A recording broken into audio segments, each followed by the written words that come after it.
महाराष्ट्राच्या चित्ररथातून यंदा आता नारी शक्तीचं दर्शन होणार आहे। महाराष्ट्र चित्ररथामध्ये राजमाता जिजाऊंचा समावेश असेल आणि 26 जानेवारीला महाराष्ट्राच्या चित्ररथामधून नारी शक्ती दिसणार आहे।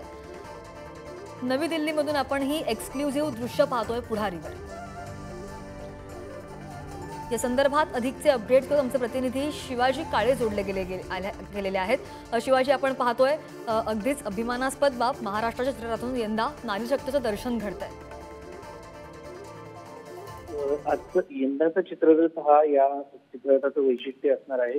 छत्रपती शिवाजी महाराज, राजमाता जिजाऊ आणि त्यांनी राजमाता जिजाऊ यांनी कशा पद्धतीने छत्रपती शिवाजी महाराजांना घडवलं, त्यांना कशा पद्धतीने संस्कार दिले, या चित्ररथाची थीम आहे।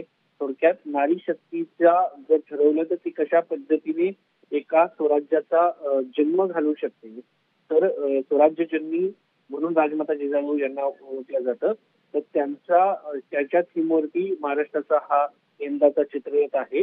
गेल्या वर्षी देखील 3.5 शक्तीपीठ नारी शक्ती अशी थीम घेऊन महाराष्ट्र सरकार प्रजासत्ताक दिनाच्या परेडमध्ये सहभागी झालं होतं। या चित्ररथाला दुसरा क्रमांक मिळाला होता। त्या चित्ररथामध्ये महाराष्ट्राची आदिशक्ती, 3.5 शक्तीपीठ यांचा समावेश करण्यात आला होता। आणि यंदाच्या चित्ररथामध्ये जर आपण पाहिलं तर राजमाता जिजाऊ, छत्रपती शिवाजी महाराज यांचा समावेश करण्यात आलेला आहे। तर ही महाराष्ट्रासाठी अभिमानाची अत्यंत महत्वाची गोष्ट आहे, अभिमानाची गोष्ट आहे। आणि या चित्ररथाचा काही भाग अद्यापर्यंत पूर्ण होऊ शकलेला नाहीये, मात्र जी माहिती मिळते त्यानुसार छत्रपती शिवाजी महाराजांना कशा पद्धतीने प्रशिक्षण दिलं गेलं त्याची महती यामधून सांगण्यात आलेली आहे।